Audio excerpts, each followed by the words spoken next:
Message అయిపోయినండి okay yeah record అవుతుంది. యేసుక్రీస్తు ప్రభు నామంలో మరొకసారి మీకు అందరికీ వందనాలు. ఈరోజు మన భాగము మనం చూస్తాం. చూడండి, 2వ దినవృత్తాంతాల గ్రంథం, book of second Chronicles. Ezra రాసిన 2వ దినవృత్తాంతాల గ్రంథం 5వ అధ్యాయం. 2వ దినవృత్తాంతాల గ్రంథం 5వ అధ్యాయము.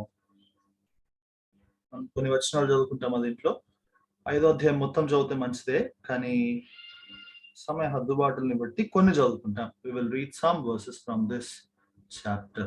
Second Chronicles chapter 5 verse 1 and 2. 1-2 వచనాలు. సొలొమోను యెహోవా మందిరమునకు తాను చేసిన పని అంతయు సమాప్తము చేసి తన తండ్రి అయిన దావీదు ప్రతిష్ఠించిన వెండిని, బంగారమును, ఉపకరణములన్నిటినీ దేవుని మందిరపు బొక్కసములలో చేర్చెను. తరువాత యెహోవా నిబంధన మందసమును సియోను అను దావీదు పురము నుండి తీసుకుని వచ్చుటకై సొలొమోను ఇశ్రాయేలీయుల పెద్దలను, ఇశ్రాయేలీయుల వంశములకు అధికారులకు గోత్రముల పెద్దలందరినీ యెరూషలేమునందు సమకూర్చెను. 7వ నెలను పండుగ జరుగు కాలమున ఇశ్రాయేలీయులందరూ రాజునొద్దకు వచ్చిరి. ఇశ్రాయేలీయులు పెద్దలందరూ వచ్చి తన తర్వాత లేవీయులు మందసమును ఎత్తుకొనిరి. తర్వాత మనము 7వ వచనం చదువుతాము. 7వ వచనం. మరియు యాజకులు యెహోవా మందసమును, నిబంధన మందసమును తీసుకొని గర్భాలయమగు అతి పరిశుద్ధ స్థలమందు కెరూబుల రెక్కల క్రింద దానుంచిరి. మందసముండు స్థలమునకు మీదుగా కెరూబులు తమ రెండు రెక్కలు చాచుకొని మందసమును దాని దండలను కమ్మెను. అక్కడ మనము మరలా ఏ వచనం అంటే 13 నుంచి చదువుతామా? 13 నుంచి చదువుతాం. అదే అధ్యాయము 13. వారితో కూడా బూరలు ఊదు యాజకులు 120 మంది నిలిచిరి. బూరలు ఊదు వారును పాఠకులను ఏకస్వరముతో యెహోవాకు కృతజ్ఞతాస్తుతులు చెల్లించు గానము చేయొచ్చు. యాజకులు పరిశుద్ధ స్థలంలో నుండి బయలువెళ్ళి ఆ బూరలతోనూ తాళములతోనూ వాద్యములతోనూ కలిసి స్వరమెత్తి యెహోవా దయాళుడు, ఆయన కృప నిరంతరం ఉండని స్తోత్రం చేసిరి. అప్పుడు ఒక మేఘము యెహోవా మందిరము నిండెను. యెహోవా తేజస్సుతో దేవుని మందిరము నిండుకొనగా సేవ చేయుటకు యాజకుల మేఘమున్న చోట నిలవలేకపోయిరి. చిన్న ప్రార్థన చేసుకుంటాం. దేవుడు ఈ భాగాన్ని మన కొరకు దీవించినట్లు, మన ఆత్మీయ క్షేమం కొరకు, ప్రాముఖ్యంగా ఈ వాక్యము మన జీవితాలని మార్చగలిగినట్లు చిన్న ప్రార్థన చేస్తాం. ప్రేమగల తండ్రి, యేసు ప్రభు నామంలో మరొకసారి రాత్రికాల సమయం ప్రభు మీ సన్నిధికి వచ్చి మీ హృదయమారమును స్తుతించడానికి, ఆరాధించడానికి మీరు ఇచ్చిన కృపను బట్టి స్తోత్రాలు చెల్లిస్తున్నాం. ప్రభా, మీరు ఎంతైనా నమ్మదగిన వాడు తండ్రి. మా జీవితాల్లో తండ్రి మీ కాలము పొడిగించి సంవత్సరములు కాలములు మీ వశములో ఉన్నవి గనక ప్రభా మమ్మను కూడా బ్రతుకుము అని ఆజ్ఞాపించినందుకు స్తోత్రాలు చెల్లిస్తున్నాం. మేమేం మంచివారం కాదు, మేమేమి ప్రభా పవిత్రులం కాదు, మేమేం మా జీవితాల్లో తండ్రి గొప్ప కార్యాలు మీ కొరకు చేయట్లేదు. మీ కొరకు గొప్ప కార్యాలు చేసే గొప్ప గొప్ప దైవజనులని ప్రభా మీరు తీసుకుంటూ వచ్చారు. అయితే మేము మాత్రం సామాన్యులము తండ్రి. మరి ప్రభా మా జీవితంలో మేము ఎన్నోసార్లు పడిపోయి చెడిపోయి, ఎన్నోసార్లు మాటల ద్వారా, చూపుల ద్వారా, తలంపుల ద్వారా ప్రభా పాపంలో ఉంటున్న వారం. అలాంటి జీవితాల్లో ప్రభా ఉంటూ మెల్లిగా ఆత్మీయ జీవితంలో ఎదుగుతున్న మాకు మీరు తండ్రి జీవము దయచేశారు.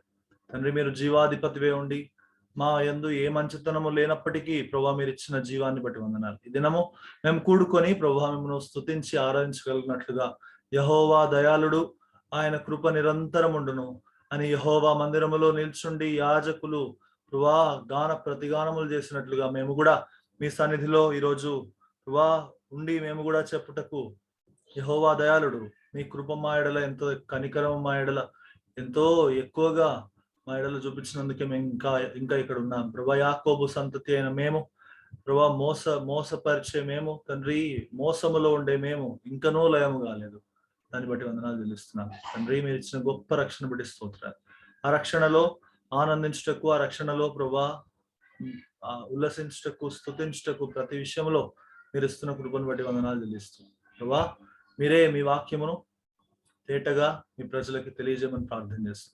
దయ చూపించమని ప్రార్థన చేస్తాం. సహాయపడమని యేసు ప్రభు మాత్రమే మా మధ్యలో కనపడినట్లు, యేసు ప్రభు మాత్రమే ప్రభువా మందిరములో యెహోవా మహిమతో తండ్రి మందిరం నిండుకొనగా యాజకులు కనపడకుండా బయటికి వెళ్ళినట్లుగా తండ్రి మనుషులు కనపడకుండా యెహోవా మహిమ మాత్రమే కనిపించినట్లు, మనుషులు కనపడకుండా యేసుక్రీస్తు ప్రభు మాత్రమే కనిపించినట్లు చేయమని దయించమని యేసు ప్రభునామంలో స్తుతించి ప్రార్థిస్తున్నాము తండ్రి. ఆమేన్. ఇది నాన్న మనము మందస్సము గురించి ధ్యానిద్దాం. పోయిన వారం కూడా మందసం గురించి చూసాం. అయితే ఇప్పటి వరకు చాలా విషయాలు చూస్తూ వచ్చాం. దేవుని చిత్తాన్ని బట్టి 2 నెలలుగా, అసలు నాకు చెప్పబడిన సమయం 1 నెలే. 1 నెల కాస్త 2 నెలలు అయింది. 2 నెలలు కాస్త 3 నెలలు అవ్వదు. దేవుని చిత్తం అయితే వచ్చే వారముతో మనము దేవుని చిత్తం అయితే ఈ స్టడీని ముగిస్తాం. ఈ వారముతో మనము దేవుని మందిరంలో ఉన్న విషయాలు ముగిద్దాం. వచ్చే వారం దేవుని చిత్తం అయితే మనము దేవుని మహిమను గురించి చూద్దాం. ద గ్లోరీ ఆఫ్ గాడ్, దేవుని మహిమ, దాని ప్రత్యక్షత చూద్దాం. దేవుని మహిమ ఏంటి, అది ఎక్కడెక్కడ ప్రత్యక్షమైంది, ఏంటి సంగతి అసలు అనేది దేవుని చిత్తం అయితే వచ్చే వారం చూద్దాం. దేవుని మహిమ అద్భుతమైన విషయం. ఆ దేవుని మహిమతో మనం కూడా నింపబడాలి. దేవుని మహిమతో మందిరం నింపబడాలనేది దేవుని ఆశ. అది ఎప్పుడు నింపబడుతుంది అని ఇన్నేళ్లు చూసాం. ఇవన్నీ ఉంటేనే నింపబడుతుందని చూసాం. ఏముండాలి అంటే మనము చూస్తూ వచ్చాం. చూడండి, ఒక్కసారి మీకు మరలా స్క్రీన్ ని చూపిస్తాను.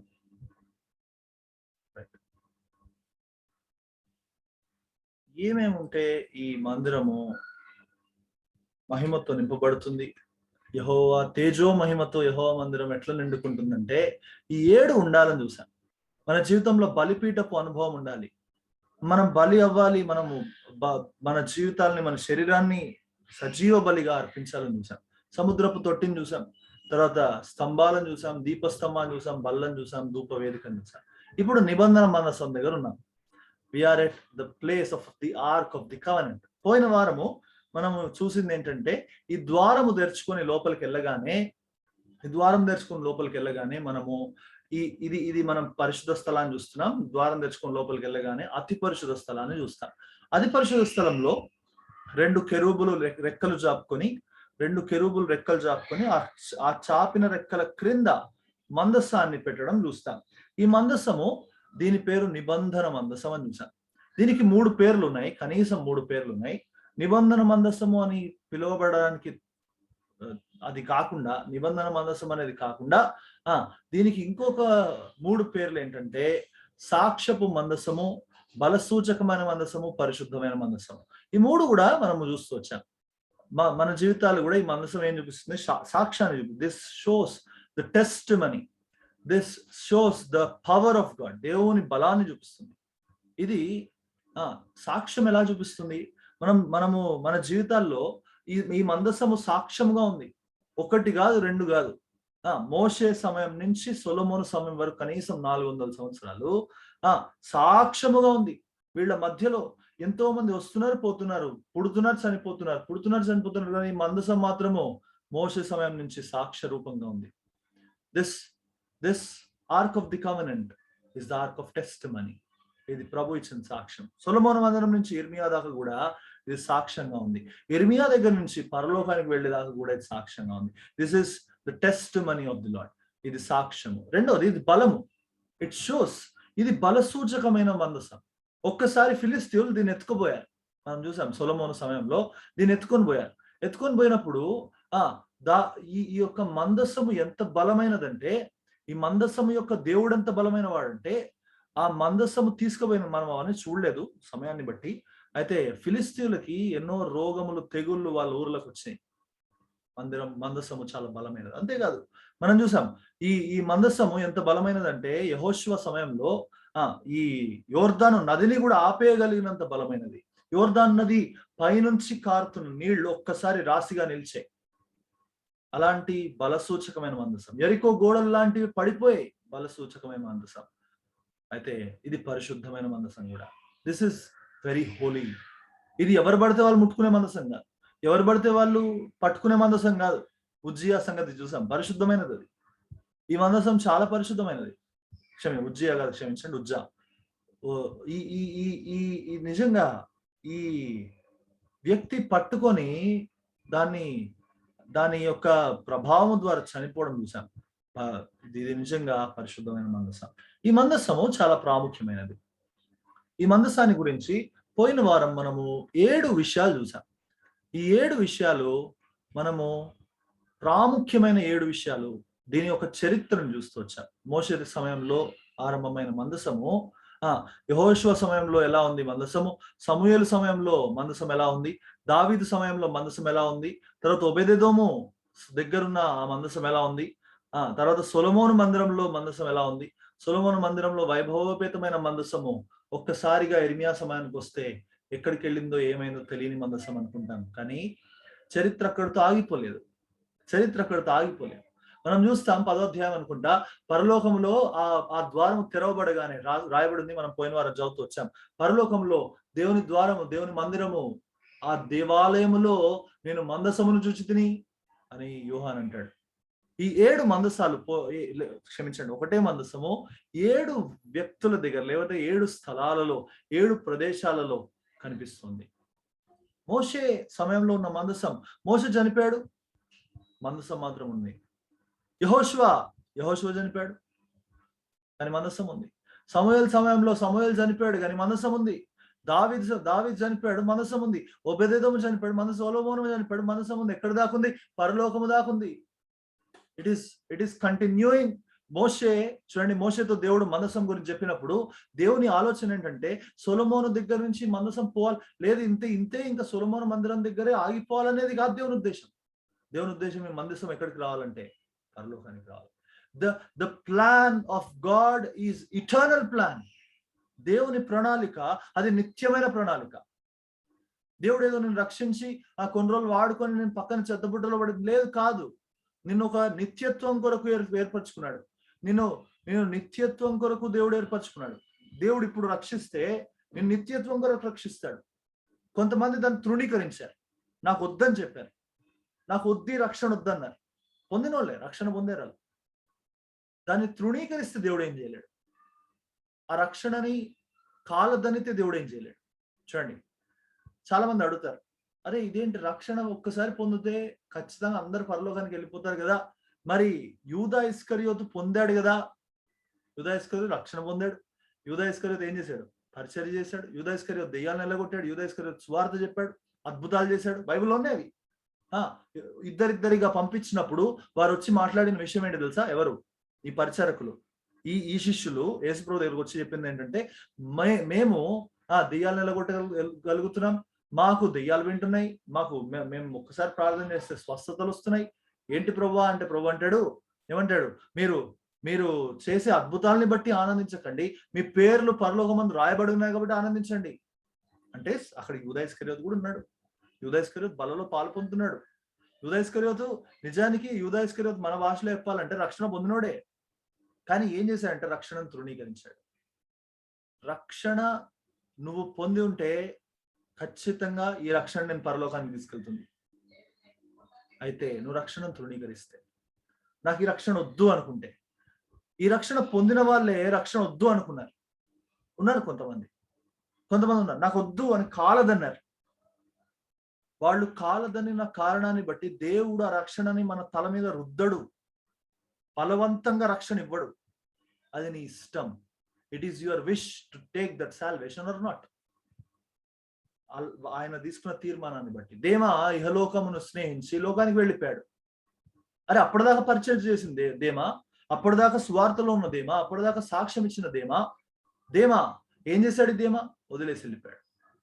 అసలు దేవుడి ఉద్దేశం ఏంటంటే వీళ్ళ నిత్యత్వానికి ఏర్పరచుకోవాలి.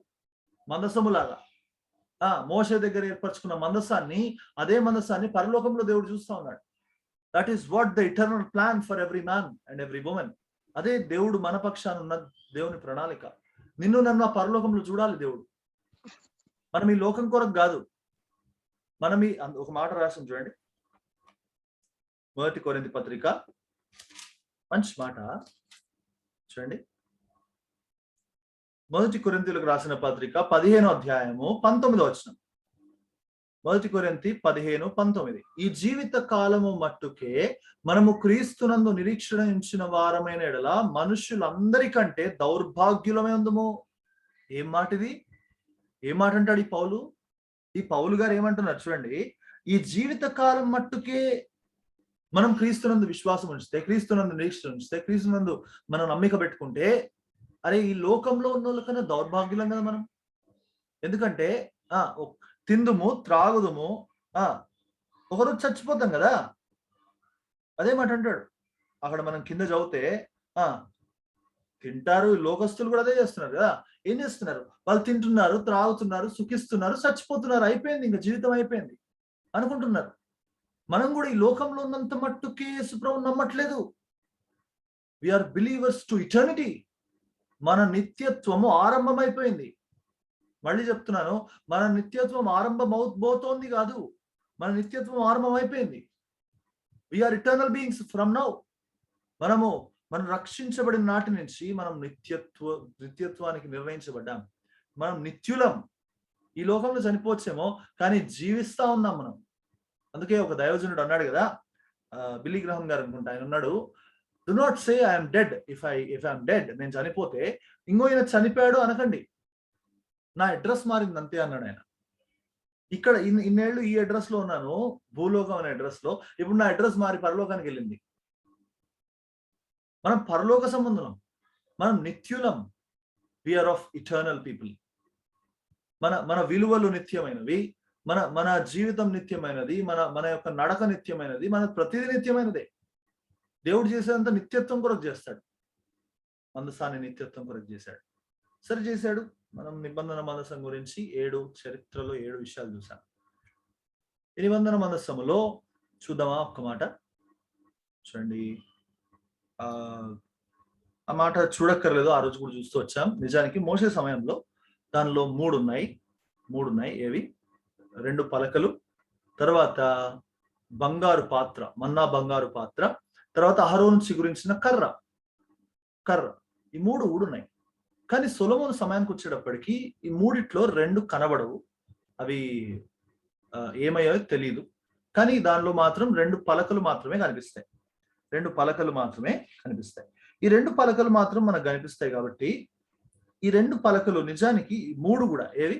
ఈ 2 పలకలు, బంగారు పాత్ర, మన్నా, తర్వాత చిగురించిన కర్ర ఏం చూపిస్తుందంటే దేవుని వాక్యాన్ని చూపిస్తున్నాయి. It shows the word of God. దేవుని వాక్యాన్ని చూపిస్తా ఉన్నాయి. ఈ దేవుని వాక్యం చాలా ప్రాముఖ్యమైనది. నిజానికి మనం ఈరోజు ఏం చూడబోతున్నామంటే, దేవుని మందసం ఏం చూపిస్తుంది? What this arc of the covenant shows. దేవుని మందసం ఏం చూపిస్తుంది?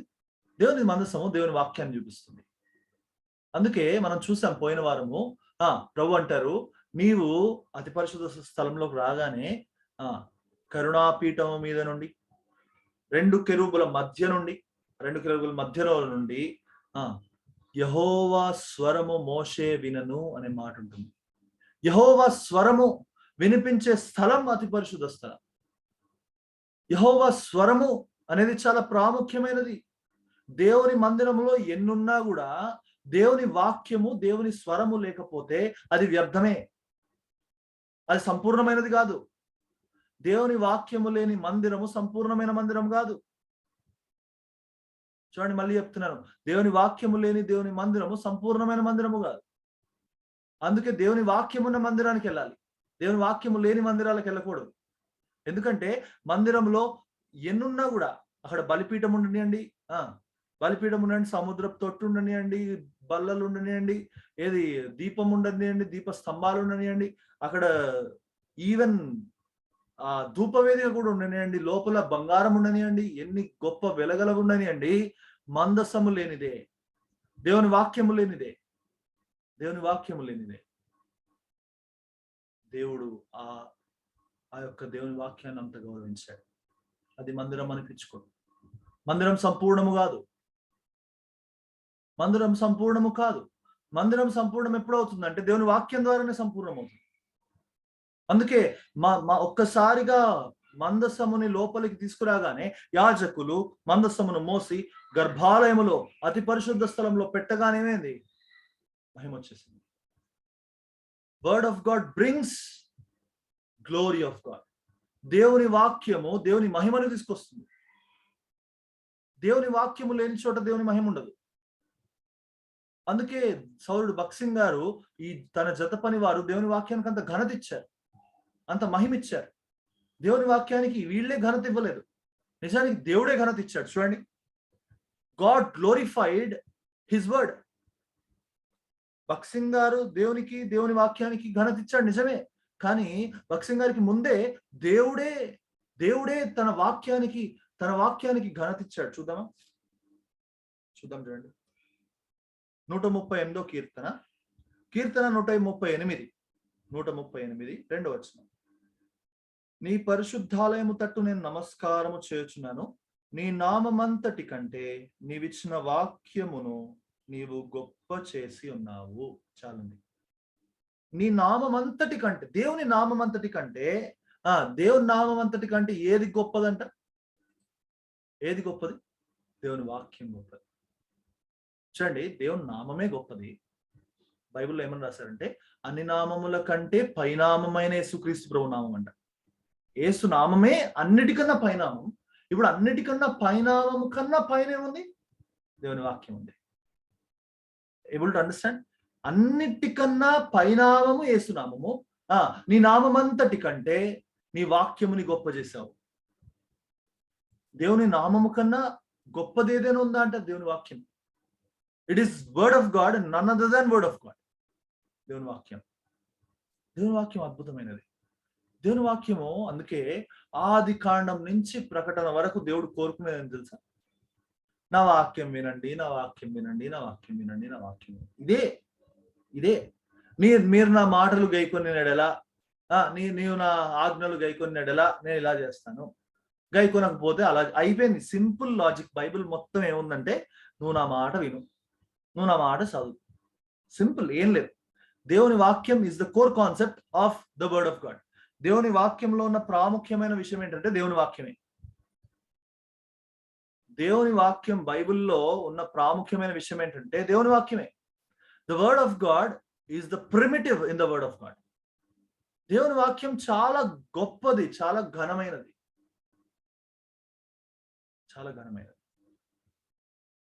ఆ దేవుని వాక్యం అంటే మనము ఈ 66 పుస్తకాలు ఉన్న బైబిల్తో పాటు దేవుని ఆత్మ ద్వారా వచ్చే వాక్యం అనుకోవచ్చు, దేవుని స్వరము ద్వారా వచ్చే వాక్యం అనుకోవచ్చు, రాయబడకుండా ఉన్న దేవుని వాక్యం అనుకోవచ్చు. అలాగే చాలా ఉన్నాయి, అవన్నీ మనం మాట్లాడడం. అయితే ఒక్క మాట మనము చూద్దామా? దేవుని వాక్యము లేని సమయంలో, ఇంకో మాటలో చెప్పాలంటే, అప్పటికి ఇంకా బైబిల్ రాయబడలేదు. బైబిల్ రాయబడిన సమయంలో ఇంకా అప్పుడు రాయబడలేదు. రాయబడని సమయంలో దేవుని వాక్యం వచ్చి ఒకరిని పరిశోధించింది. ఎవరో చెప్పగలరా? దేవుని వాక్యము అతనిని పరిశోధించుచుండెను. ఎవరతను? కాదండి, ఒక వచనం ఉంది బైబిల్లో, ఖచ్చితమైన వచనం ఉంది. ఎవరైనా చెప్పగలరా? పర్లేదు, తప్పు చెప్పినా నేనేమనుకోను. ఎవరది? ఎవరు? దేవుని వాక్యము అతన్ని పరిశోధించుచుండెను. మంచి వచనం ఉంది బైబిల్లో. చెప్పగలరా? ఒక వ్యక్తి, ఇంకా అప్పుడు వాక్యం రాయబడని వ్యక్తి, వాక్యం ఇంకా అప్పటికి రాయబడలేదు. రాయబడని వాక్యం ఉండగానే, ఇంకా అప్పటికి రాయబడకుండా ఉండగానే వాక్యం వచ్చి పరిశోధిస్తుందంట. చూద్దామా? 105 కీర్తన 105 కీర్తన యోసేపు అండి. చదువుదామా? చూడండి, 17వ వచనం. 105:17. వారికంటే ముందుగా ఆయన యొక్కని పంపెను, యోసేపు దాసుడుగా అమ్మబడెను. వారు సంకెళ్ల చేత అతని కాళ్ళు నొప్పించిరి, ఇనుము అతని ప్రాణమును బాధించెను. అతడు చెప్పిన సంగతి నెరవేరు వరకు యెహోవా వాక్కు అతనిని పరిశోధించుచుండెను. What a glorious word! ఎలాంటి గొప్ప వాక్యం! ఈ వాక్యం అంట ఇంకా రాయబడకుండానే, ఇంకా చెప్పకుండానే, ఇంకా అప్పటికి మాట్లాడకుండానే, యెహోవా వాక్యం అంటే ఏంటో తెలియకుండానే అప్పట్లోనే యోసేపు దగ్గరికి యెహోవా వాక్యం వచ్చిందంట. ఎక్కడొచ్చిందంట? ఆలోచించండి ఒకసారి. యోసేపుని బందీగృహంలో వేశారు, చెరసాలు వేశారు, చేయని తప్పుకేశారు. ఆయనని ఆ చెరసాలు రాయబడింది కదా, ఏది? ఆయనని ఇనుము బాధిస్తుంది, సంకెళ్ళు కాళ్ళు నొప్పించాయి. ఇవన్నీ జరుగుతున్నాయి. బాధ వేదన పడుతున్నప్పుడు, కష్టాల్లో ఉన్నప్పుడు, కష్టాల్లో శ్రమల్లో ఉన్నప్పుడు ఇప్పుడు ఒక వాక్యం వచ్చింది. వాక్యం వచ్చిందని యోసేపుకు తెలియదు. అసలు వాక్యం అంటే తెలియదు యోసేపుకి. వాక్యం అంటే గ్రాహ్యం ఉండకపోవచ్చేమో. అసలు యోసేపుకి ఓహో ఇది వాక్యమేమో అని తెలియకపోయి ఉండొచ్చేమో. మనకంటే ఇప్పుడు వాక్య ధారాళత, మనకు వాక్యం కళ్ళకు కట్టినట్టు కనిపిస్తా ఉంది. ఓహో ఇది వాక్యం, ఇది వాక్యం. యోహాను సువార్త 3:16 తెలుసండి, మేము కూడా చదివామండి. మీ వాగ్దానం ఏంటని చెప్తారు. ఈ సంవత్సర వాగ్దానం చెప్తారు. ప్రతిది వాక్యం తెలుసు మనకి. ఇక్కడ నిజానికి బోధించే వాళ్ళకన్నా కూర్చొని వినే వాళ్ళకి ఇంకెక్కువ వాక్యం తెలుసు. ఎందుకంటే దేవుని వాక్యం ధారాళంగా మనకి ఇవ్వబడతా ఉంది, ఎంతో అద్భుతంగా ఇవ్వబడతా ఉంది. అంత వాక్యం తెలిసిన మనకి యోసేపుకి చాలా తేడా ఉంది. ఇప్పుడు చూడండి, యోసేపు దగ్గరికి వచ్చి ఈ వాక్యం పరిశోధిస్తా ఉంది. యోసేపు ఎట్లున్నాడు, ఏం చేస్తున్నాడు, ఈయన నిజంగా పరిశుద్ధంగా ఉంటున్నాడా, ఈ నిజంగా వాక్యం మునుపే తెలియక మునుపే చెప్పక మునుపే వాక్యానుసారంగా నడుస్తున్నాడా?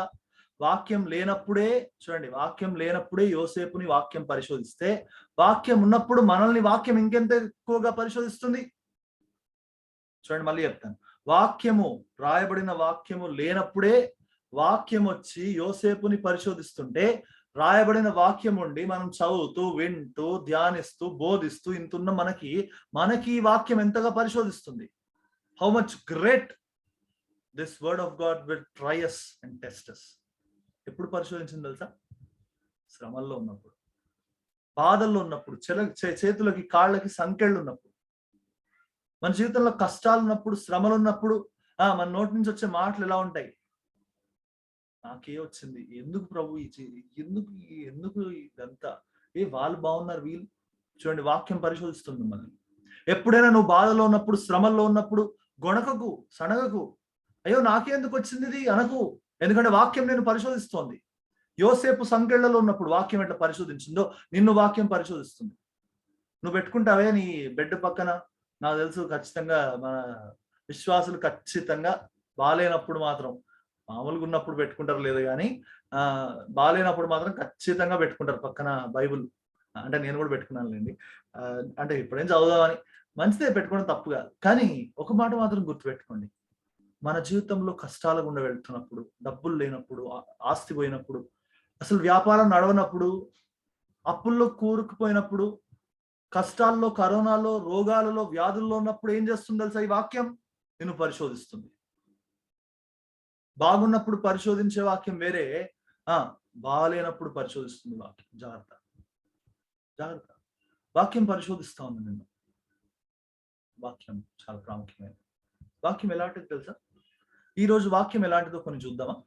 చూడండి, వాక్యం ఎలాంటిది అని కొన్ని విషయాలు. దేవుని వాక్యానికి ఉన్న కొన్ని పేర్లు బైబిల్లో ఉన్నాయి.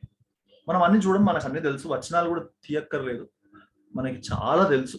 కాబట్టి వచనాలు కూడా మనకు తెలిసినవే కాబట్టి సామాన్యంగా చెప్తూ వెళ్తాను. కానీ అవసరమైన మాత్రం ఒకటి రెండు చూద్దాం. మొదటిది, పాలుతో దేవుని వాక్యాన్ని పోల్చారు. దేవుని వాక్యాన్ని పాలతో పోల్చారు, లేకపోతే అన్నముతో పోల్చారు. మిమ్మల్ని అందుకే అంటాడు 1 కొరింథీ పత్రిక 3వ అధ్యాయంలో పౌలేమంటాడు, దేవుని వాక్యము అనే పాలతో మిమ్మల్ని పోషిస్తున్నాను కానీ మీకు బలమైన ఆహారము, అన్నము పెట్టడానికి నాకు ఇష్టం లేదు, ఎందుకంటే మీరు అన్నం జీర్ణం చేసుకోలేరు అంటాడు. సో దేవుని వాక్యాన్ని దేనితో పోలుస్తున్నాడు అంటే పాలతో, అన్నంతో. కొత్తగా జన్మించిన శిష్యుల్లో పోలిన వారై వాక్యమును పాల వలన అంటాడు 1 పేతురు పత్రిక 2వ అధ్యాయంలో. పాలు దేనికి సాదృశ్యం? దేవుని వాక్యానికి సాదృశ్యం. దేవుని వాక్యానికి కొన్ని పేర్లు ఉన్నాయి, అవి చూద్దాం. ఈరోజు చూసి ఇంకొన్ని విషయాలు చూసి మనం ముగించుకుందాం. రెండోదిగా రెండంచులు గల ఖడ్గముగా దేవుని వాక్యం ఉంది. హెబ్రీ పత్రిక 4వ అధ్యాయం 12వ వచనం. ఆ మాట చూస్తామా? చూడండి, హెబ్రీ పత్రిక 4వ అధ్యాయం 12వ వచనం. ఎందుకనగా దేవుని వాక్యము సజీవమై బలము గలదై రెండంచులు గల ఎటువంటి ఖడ్గము కంటేను వాడిగా ఉండి ప్రాణాత్మలను, కీళ్లను, మూలుగులను విభజించినంత వరకు దూరుచు హృదయముఖ్య తలంపులను, ఆలోచనలను శోధించి. చెప్పానా? గుర్తుపెట్టుకోండి మాట, మర్చిపోకండి. దేన్ని శోధిస్తుంది? హృదయం యొక్క తలంపులను శోధించుచున్నది. పరిశోధించుచుండెను ఎవరిని? యోసేపుని. ఇక్కడ మనల్ని కూడా ఎక్కడ శోధిస్తుంది అంటే, ఇది ఈ వాక్యం సామాన్యమైనది కాదు. సామాన్యమైన ఎక్కడికి దూరుతుందంట చూడండి, ప్రాణ ఆత్మలను, కీళ్లను, మూలుగును విభజించినట్టుగా. పోనీ ప్రాణం అంటే పర్లే, ఆత్మ అంటే పర్లే, ప్రాణము, ఆత్మ, కీళ్ళు ఓకే. మూలుగు అంటే ఏంటి? మూలుగంటే తెలుసా మీకు? మూలుగంటే తెలుసో తెలీదో, మాకు ఇక్కడ హైదరాబాద్ లో ఒక మీకు మటన్ తింటారు కదా, మీరు మటన్ తింటారు కదా, మటన్ లో ఒక మాకు ఇక్కడ నల్లి అంటారు, ఒక పెద్ద ఒక బోన్ వస్తుంది. ఆ బోన్ లోపల, ఆ ఎముక లోపల ఒక నల్లటి గుజ్జు ఉంటుంది. నల్లటి గుజ్జు ఉంటుంది. అది చాలా మంది ఇష్టపడి తింటారు.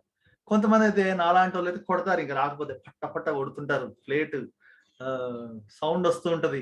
మందిరంలో బాగోదు కదా, ఇంట్లో అయితే గట్టిగా కొడతారు, జుర్రుతారు పట్టుకొని మంచిగా. ఇష్టం చాలా మందికి అది. దాన్ని ఏమంటారంటే మూలుగు అంటారు. అది మూలుగు. అది ఎక్కడ ఉంటుంది అది? సామాన్యంగా మన వెన్నుపూస ఉందా? మన వెన్నుపూస లోపల మూలుగు ఉంటుంది. అంటే దేవుని వాక్యం ఎక్కడికి దూరగలదు? ప్రాణ, ఆత్మ, దాన్ని విభజించినంత మట్టుగా అంటాడు. ఏది? కీళ్ళు మూలుగులంట. అంటే ఒక ఒక ఒక ఎముక లోపలున్న భాగము లోపలికి కూడా ఈ వాక్యం దూరగలదు. దాని లోపలికి వెళ్ళి పరిశోధించేంత గొప్ప వాక్యం ఇది. వాక్యాన్ని సామాన్యంగా తీసుకోకూడదు. ఇది ఖడ్గం వంటిది. ఇది ఒక్కసారిగా పొడిస్తే పొడవబడే, చూడండి, పొడవబడే అనుభవంలో ఒకళ్ళు వచ్చారు చూడండి. పొడవబడ్డారు కొంతమంది. వాక్యం చెప్తే పొడిచినట్లుగా ఉంటది. వాక్యము ఖడ్గం వంటిది కదా, పొడిచినట్టుగానే ఉంటుంది. చూడండి, ఇక్కడ ఇది అపోస్తుల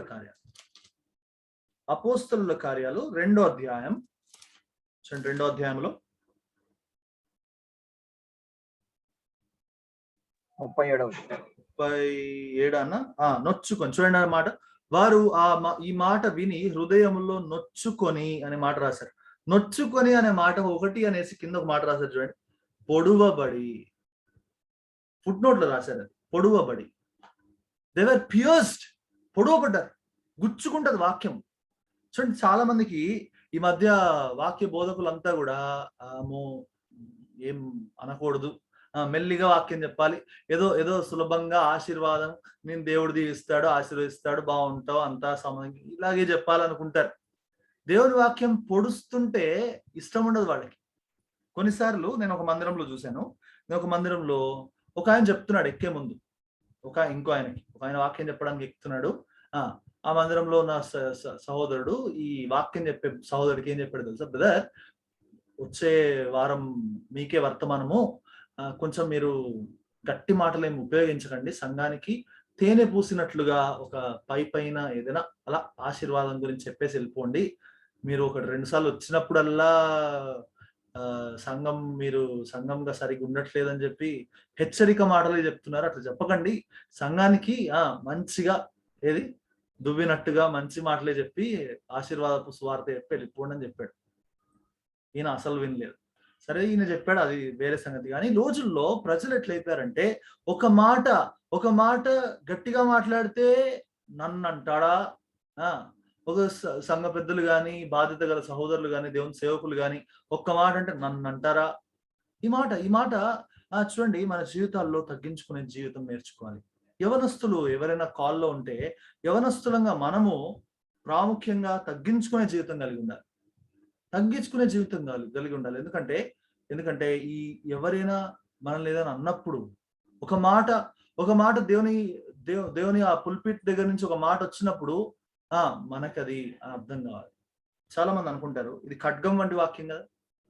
చాలా మంది అనుకుంటారు ఎవరైనా వాక్యం చెప్పగానే కింద కూర్చున్న వాళ్ళలో, ఇంకో ఈయన నా గురించే చెప్పాడు, ఇదిగో నా గురించే చెప్పాడు, ఈయన నా గురించి తెలుసు కదా, ఇంకో ఈయన నా గురించే చెప్పాడు అని మనసులో కోపం పెట్టేసుకొని, క్రోధం పెట్టుకొని, ఆ సోదరుడి పట్ల విరోధంగా భావాలు పెట్టుకొని, నా గురించి చెప్పావని ఎప్పుడో ఇంకా మనసులో తిరిగి 2 ఏళ్ళు 3 ఏళ్ళు అయిన తర్వాత దాన్ని ఆ కోపం తీర్చుకొని, ప్రార్థనలో ఈయన గురించి ప్రార్థన చేయక, ఆయనకి ఏమైనా దెబ్బలో లేకపోతే ఆయనకి ఏమైనా యాక్సిడెంట్లో అయితే ఆనందపడి, ఎందుకు ఇదంటే ఒక వాక్యం చెప్పాడు ఈ సహోదరుడు.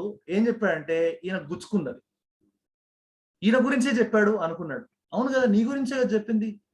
నువ్వు ఒక్కసారి ఆలోచించండి, మనం వచ్చి మందిరానికి వచ్చి కళ్ళు మూసుకొని ప్రార్థన ఏం చేస్తాం? రాగానే మోకరించి ప్రభువా నాతో మాట్లాడు అంటామా?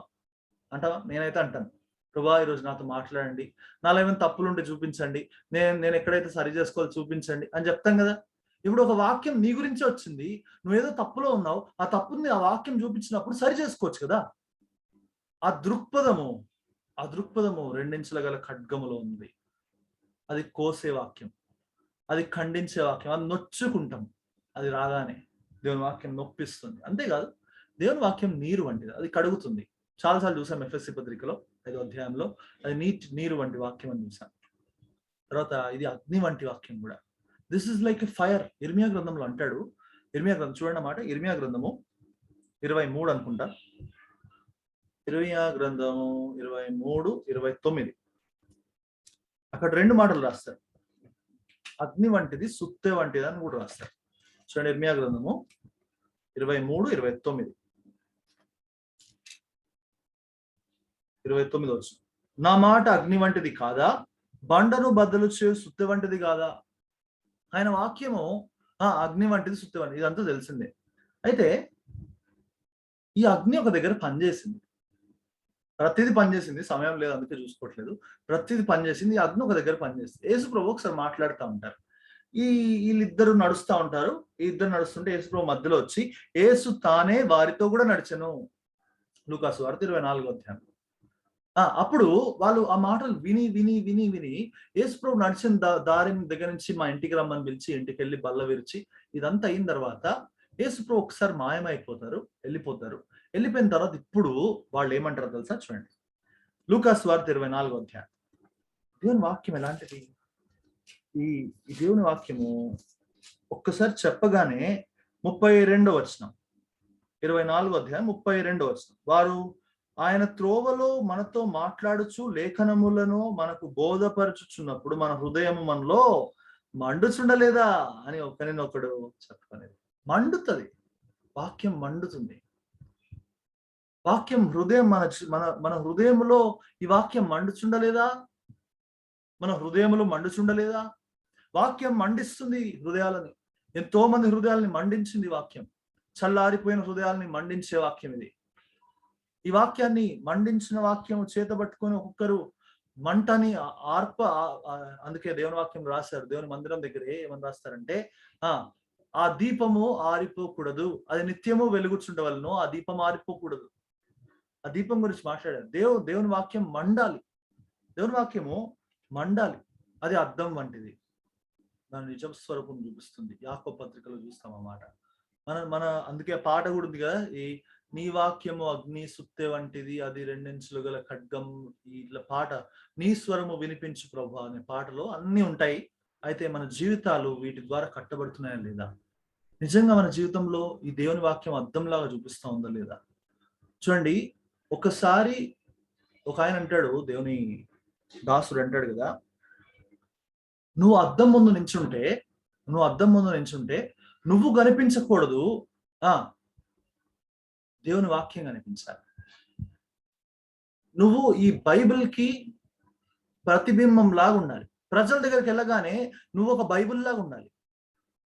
ప్రజలు నేను చూసి అద్దము, ఇది మన జీవితంలో ప్రతిబింబించాలి. ఈ బైబిల్ ఎవరు అంటే నా పేరు నీ పేరు చెప్పుకోగలగాలి. ఐ యామ్ ద బైబిల్ అని, నేనే ఆ బైబిల్ని అని చెప్పగలగాలి. ఈ జీవితంలోకి మనం రాగలగాలి. కాబట్టి ఆ జీవితం మనం నేర్చుకున్నాం. దేవుని వాక్యం అనే అద్దము దగ్గరికి వద్దాం. అంతేకాదు, మనం ముందుకెళ్తే అద్దము తర్వాత బీజము అని చూస్తాం. దేవుని వాక్యము విత్తనము అని చూస్తాం. విత్తనము నాటబడింది, పెరిగింది, అదంతా చూస్తాం. విత్తనము గురించిన విషయం మనకు తెలిసిందే. దేవుని వాక్యము దీపము వంటిది, నాకు చూసాం కదా.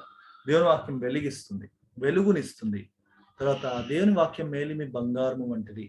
19వ కీర్తన అనుకుంటా 9లో అంటాడు, నా ఉపదేశములు మేలిమి బంగారము వంటివి, తర్వాత అవి జుంటి తేనె ధారల కన్నా శ్రేష్టమైనవి అని మాట్లాడతాడు. అది తేనె వంటిది, తేనె వంటిది. ఒక మాట తేనె గురించి అంటే ఒక మాట గుర్తొచ్చింది. ఒక ఆయన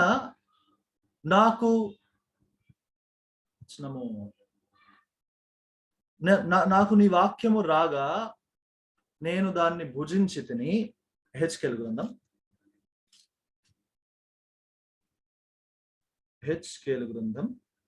హెచ్కేలిన ఇర్మియా గ్రంథం అనుకుంటా, చూడండి ఇర్మియా గ్రంథం 15:16.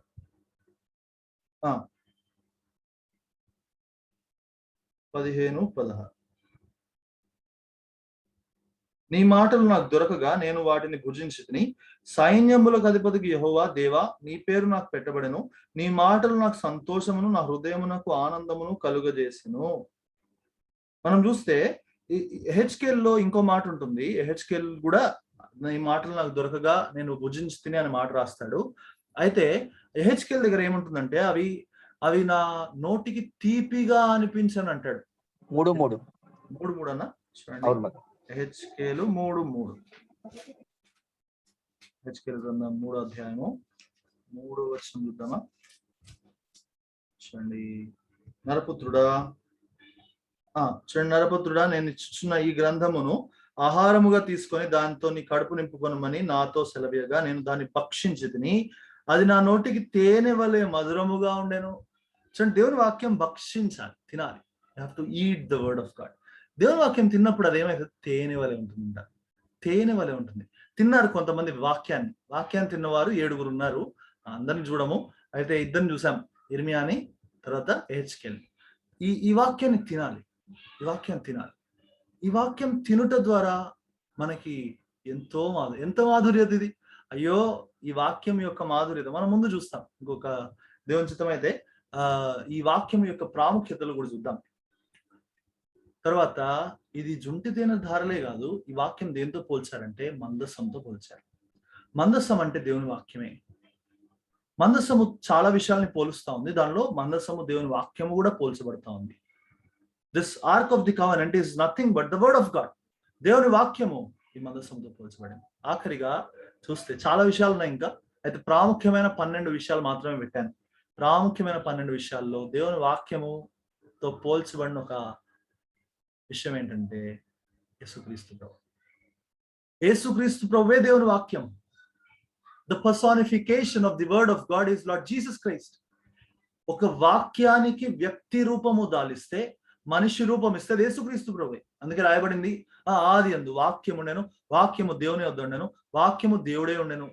ఆ వాక్యము శరీరధారి అయి కృపా సత్య సంపూర్ణుడుగా మన మధ్య నివసించను. అందుకే ఓ మంచి పాట కూడా ఉంది కదా, దేవుని వాక్యమను నామము గలవాడు, దేవుని వాక్యమను నామము గలవాడు, పరిశుద్ధుడై ఉన్నట్టి పెండ్లి కుమారుండు గొర్రె పిల్ల. తెలుసు కదా మీ పాట. ఇది కూడా బైబిల్లో ఉంది. ఏమనంటే ఆయన దేవుని వాక్యమును నామము ధరించిన వాడిన, ద వర్డ్ ఆఫ్ గాడ్, ఆయన పేరే దేవుని వాక్యం. యేసు ప్రభు పేరేంటి? దేవుని వాక్యం. దేవుని వాక్యం అనే పేరు కలిగిన వాడిన. కాబట్టి దేవుని వాక్యం సులభంగా చూడకూడదు. దేవుని వాక్యం సులభంగా చూడకూడదు. మా ఇంటి దగ్గరే, మేము మియాపూర్ దగ్గర ఉంటాము. మా ఇంటి దగ్గరే ఒక పెద్ద సంఘం ఉంది. ఇక్కడ వస్తారు 50-60 వేల మంది వస్తారు మా ఇంటి దగ్గరే. మీకు కూడా తెలుసా సంఘం ఏంటో? అది పేరు చెప్పనులేండి, కానీ మా ఇంటి దగ్గర చాలా పెద్ద సంఘం ఉంది. ఆ పెద్ద సంఘానికి కనీసం 50-60 వేల మంది వస్తుంటారు.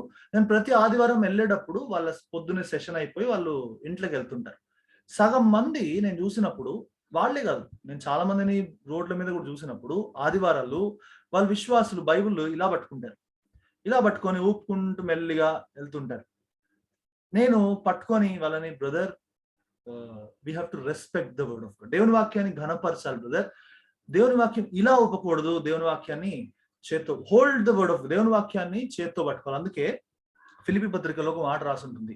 ఏమని రాసుంటుందంటే, మీరు జీవవాక్యమును చేత పట్టుకున్న వారై జ్యోతుల వలె ఈ లోకమందు ఉన్నారు. మీరు జ్యోతుల వలె ఉన్నారు ఈ లోకంలో. కాబట్టి మనం చేత్తో పట్టుకోవాలి, వేళ్లతో, నాట్ విత్ ఫింగర్స్. వేళ్లతో చాలా మంది ఇలా పట్టుకుంటారు. కాబట్టి దేవుని వాక్యం ఘనపరుద్దాం. దేవుని వాక్యం చాలా ప్రాముఖ్యమైనది. ఇంకా చెప్తాను ఒక మాట. దేవుని వాక్యం కొంతమంది, నేను చాలా మంది చూస్తాను, దేవుని వాక్యాన్ని ఇలా మందిరంలోకి వస్తారు, మంచిగా ప్రార్థన చేసుకుంటారు, దేవుని వాక్యం పెడతారు, దానిపైన సియోన్ గీతాల పుస్తకం పెడతారు, దానిపైన వాళ్ళు తెచ్చుకున్న డైరీ పెడతారు, దానిపైన ఫోన్ పెడతారు, బైబిల్ ఏమో కింద ఉంటది. ఇప్పుడు దానిపైన వీళ్ళు మంచిగా ముక్కు చెవులు ఇదంతా తుడుచుకున్న కర్చీఫ్ పెడతారు, అదంతా తీసిన మాస్క్ కూడా దాని మీద పెడతారు. దేని మీద? బైబిల్ మీద. కొంతమంది మాస్క్ తీసి, కర్చీఫ్ తీసి బైబిల్లో ఈ సరుగుల్లో పెడతారు ఈ పక్కన. ఇదేం పర్సా? ఇదేం నీ భారం మోసే పుస్తకమా? ఎంత గౌరవం ఇవ్వాలి దీనికి? ఇప్పటి నుంచి ఒకటి నేర్చుకున్నాను. ఒకవేళ అలాగ పెట్టేవాళ్ళు ఉంటే, వింటా ఉంటే, ఇప్పటి నుంచి అన్ని కింద పెడదాం. అన్ని కింద పెడదాం. అన్నిటికి పైన బైబిల్ పెడదాం. మన బైబిల్ తెచ్చుకుంటే పాటల పుస్తకం అన్ని కిందే, పుస్తకం కిందే, ఫోను కిందే, అన్ని కిందే, దానిపైన బైబిల్ పెడదాం. బైబిల్ మీద బైబిల్ తప్ప ఇంకేది ఉండకూడదు. దయచేసి గమనిద్దాం. దేవుని వాక్యానికి గౌరవం ఇద్దాం. దేవుని వాక్యానికి విలువ ఇద్దాం. దేవుని వాక్యం కోసం మరణించిన వారు ఎంతో మంది ఉన్నారు. దేవుని వాక్యం మన దగ్గర తీసుకురావడానికి తోమా లాంటి గొప్ప దైవజనులు మరణించారు. దేవుని వాక్యం అందరికి అందించడానికి దైవజనుడైన విలియం టిండెల్ ఆయన ఆత్మాహుతి అయిపోయాడు. ఒక్కసారి ఆయన చంపేసి కాల్ చేశారు పెట్రోల్ పోసి. దేవుని వాక్యం మన దగ్గర తీసుకురావడానికి ఎంతో మంది కళ్ళు పోగొట్టుకున్నారు. దేవుని వాక్యం మన దగ్గర తీసుకురావడానికి వారి భార్యలను, బిడ్డలను సమాధి చేయలేక వారు సముద్రాల్లో వదులుకున్నారు. ఎలాంటి గొప్ప చరిత్ర కలిగిన బైబిల్ని మనం సులువుగా తీసుకోకూడదు. Do not take Bible very lightly. దేవుని వాక్యాన్ని అంత సులువుగా తీసుకోకూడదు. మంచి బైబిల్ కొనుక్కోండి. పిల్లలకు కూడా మంచి బైబిల్ కొనియండి. బైబిల్ దగ్గర డబ్బులు చూడకండి. మంచి బైబిల్ తీసుకోండి. బైబిల్ దగ్గర మాత్రం డబ్బులు చూడకండి. ఎందుకంటే దేవుని వాక్యానికి పెట్టాల్సిన డబ్బు దేవుని వాక్యానికి పెట్టండి. దేవుని వాక్యానికి ఉన్న ప్రాముఖ్యత అది. ఒక మాట మాత్రము చెప్పాలని ఆశ కలిగి ఉన్నాను. The value which you give to the word of God, such value will be given to you in heaven. నువ్వు ఎంత విలువ దేవుని వాక్యానికి ఇస్తావో నీకు పరలోకంలో అంత విలువ ఇవ్వబడుతుంది. మళ్ళీ చెప్తున్నాను, నువ్వు దేవుని వాక్యానికి ఎంత విలువ ఇస్తావో ఈ లోకంలో, నీకు పరలోకంకి వెళ్ళాక అంత విలువ ఇవ్వబడుతుంది. Your value will be counted only because of the word of God. దేవుని వాక్యాన్ని బట్టే నీ విలువ. భక్సింగ్ గారికి ఎందుకు అంత విలువ? ఆయన సామాన్యమైన మనిషే కదా.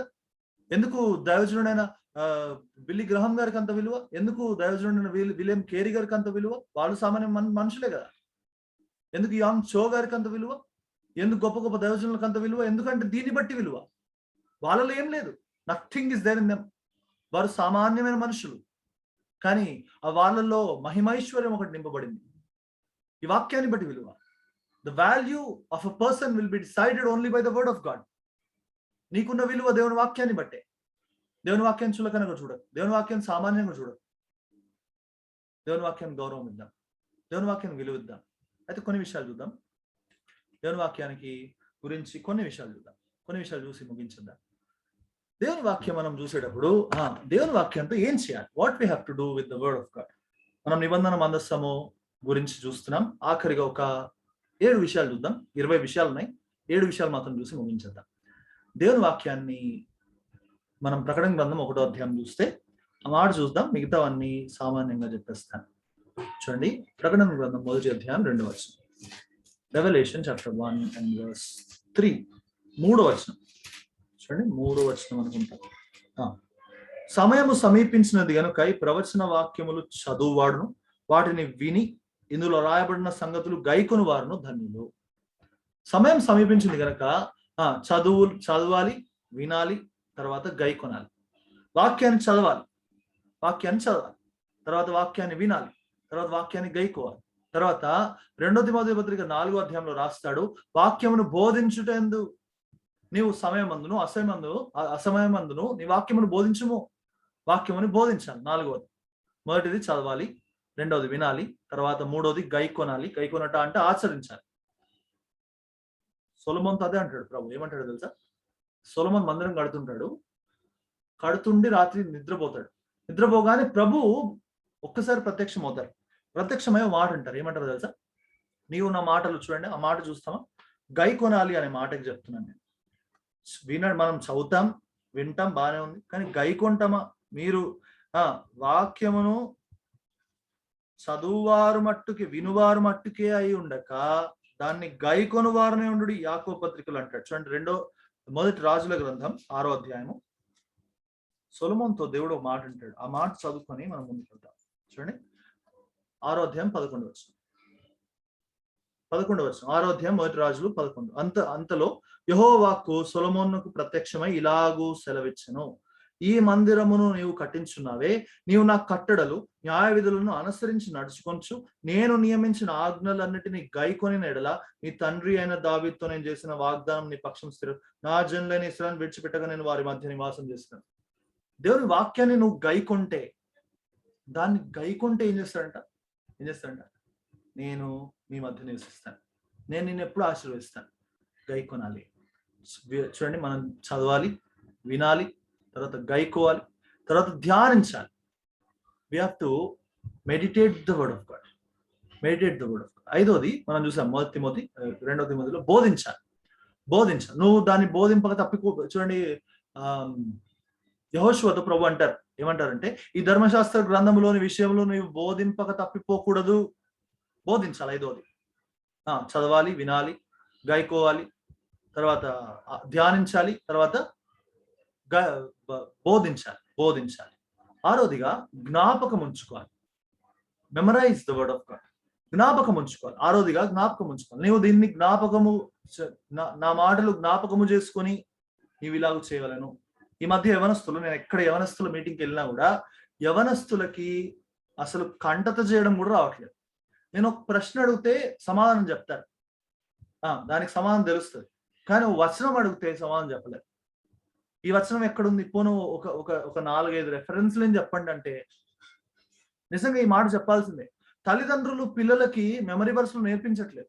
సండే స్కూల్ పిల్లలని ఒక వారం, పోయిన వారం ఏముంది, ఈ వారం చెప్తే చాలంటారు. మా దినాల్లో 400-500 వచనాలు మేము కంఠోపాఠం చేసేవాళ్ళం కూర్చొని. నేను సండే స్కూల్లో ఉన్నప్పుడు, నేను ఇంకో సహోదరు, 3-4 సహోదరులు ఉండేవాళ్ళం. మా ఆశ ఏంటంటే 3000-4000 వచనాలు విత్ రెఫరెన్స్ తో పాటు మా జ్ఞాపకం ఉండాలి. అప్పుడు చదివిన వాక్యం ఇప్పటికీ చాలా పనిచేస్తుంది. అప్పుడు జ్ఞాపకం ఉంచుకున్న వాక్యం ఇప్పటికీ ఎంతో పనిచేస్తుంది. పిల్లలకి మనము దేవుని వాక్యమే ఇవ్వగలిగిన ఆస్తి. మనం ఇవ్వగలిగిన ఆస్తి ఏంటంటే దేవుని వాక్యమే, ఇంకేం కాదు. చదవాలి, కాన్సెప్ట్లు గుర్తుపెట్టుకోవాలి. మ్యాథమెటిక్స్, ఫిజిక్స్, కెమిస్ట్రీ అని వాటి మీద ఎంత కష్టపడతామో దేవుని వాక్యం మీద ఎందుకు కష్టపడలేకపోతున్నాం? రాబోయే దినాల్లో ఈ పిల్లలే కదా బోధకులు, ఈ పిల్లలే కదా సేవకులు, ఈ పిల్లలే కదా పెద్దలు, ఈ పిల్లలే కదా రేపు మందిరాలు కట్టేవాళ్ళు. వాక్యమే రాకుండా, వాక్యమే తెలియకుండా వాళ్ళు ఏం చేయగలరు? ఈ దినాల్లో బోధలు ఎందుకు ఇట్లా చప్పగా ఉన్నాయి? ఎందుకు ఇట్లా వాళ్ళు సరిగ్గా బోధించలేకపోతున్నారు? ఇప్పుడు కొత్తగా వచ్చే వీళ్ళంతా కూడా ఎందుకు వాక్యం సరిగ్గా చెప్పలేకపోతున్నారు అంటే వాళ్ళకి వాక్యం తెలుస్తేగా, వాళ్ళు వాక్యం చదివితేగా, వాక్యం గుర్తుంటేగా. దేవుని వాక్యాన్ని జ్ఞాపకం ఉంచుకోవాలి. నువ్వు జ్ఞాపకం ఉంచుకోవాలి. మన పిల్లలకి జ్ఞాపకం ఉంచేటట్టు చేయాలి. నెలకి కనీసం ఒక దైవజనుడు చెప్పాడు, రోజుకు ఒక వాక్యం గుర్తుపెట్టుకొని వాళ్ళ పిల్లలకి ఏం చేసేవాడంట, ప్రతిరోజు ఒక్కొక్క వాక్యము విత్ రెఫరెన్స్. ఒక నెల అవ్వగానే ఆ రోజు 31వ తారీఖు లేకపోతే 1వ తారీఖు పిల్లలందరినీ పిలిచి, 3 పిల్లలు ఉంటే 3 పిల్లల్ని పిలిచి, మీరు ఈ నెలంతా కంఠస్థం చేసిన వాక్యాలు 30 వాక్యాలు ఆ నెల ఆఖరిలో చెప్పాలి.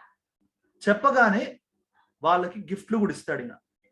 అలా నెలకి 30 వాక్యాలంటే సంవత్సరానికి 360 వాక్యాలు సామాన్యమే కాదు. 300 verses in 1 year is not an easy thing. But yes, it really matters. It has a great value. గొప్ప విలువ ఉన్నది దానికి. దేవుని వాక్యాన్ని కంఠస్థం చేయాలి. ఆఖరిగా దేవుని వాక్యంలో ఆనందించాలి. 7వదిగా we have to delight in the word of God. దేవుని వాక్యంలో ఆనందించాలి. మనం చూసాం, నేను దాన్ని దొరకగా ఇర్మియా గ్రంథంలో చదివాం కదా, దాన్ని భుజించి తిని అది నాకు సంతోషము, ఆనందం ఇచ్చింది. దేవుని వాక్యంలో ఆనందించాలి. 7 విషయాలు చూసాం. చదవాలి, వినాలి, గైకొనాలి, తర్వాత బోధించాలి, 4వది బోధించాలి, 5వది ధ్యానించాలి, దాన్ని ధ్యానించాలి, 6వదిగా జ్ఞాపకం ఉంచుకోవాలి, 7వదిగా దాని యందు ఆనందించాలి. దేవుని వాక్యం యందు ఆనందించాలి. కనీసం 20 విషయాలు ఉన్నాయి దేవుని వాక్యంతో చేయాల్సిన విషయాలు. సమయాన్ని బట్టి 7 విషయాలు మాత్రం చెప్తున్నాను. మన జీవితాల్లో దేవుని వాక్యం ఎంతో పనిచేస్తుంది. దేవుని వాక్యము లేకుండా దేవుని మందిరంగా కట్టబడలేం. దేవుని వాక్యం లేకుండా దేవుని మందిరంగా మనం ఆత్మ సంబంధమైన మందిరంగా కట్టబడలేం. మన జీవితంలో వాక్యం పనిచేయాలి. వాక్యం ద్వారా కట్టబడాలి. వాక్యం ద్వారానే ఈ సొలొమోను మందిరం కట్టబడినట్లు వాక్యం ద్వారా మనం కూడా కట్టబడాలి. మన జీవితాలు అప్పుడే దేవుని ఆత్మ సంబంధమైన దేవుని మందిరంగా మారుతాయి. దేవుని చిత్తమైతే వచ్చే వారం మనము దేవుని మహిమ గురించి చూసి మనము ముగిస్తాం. దేవుడు వాక్యాన్ని దీవించునుగాక.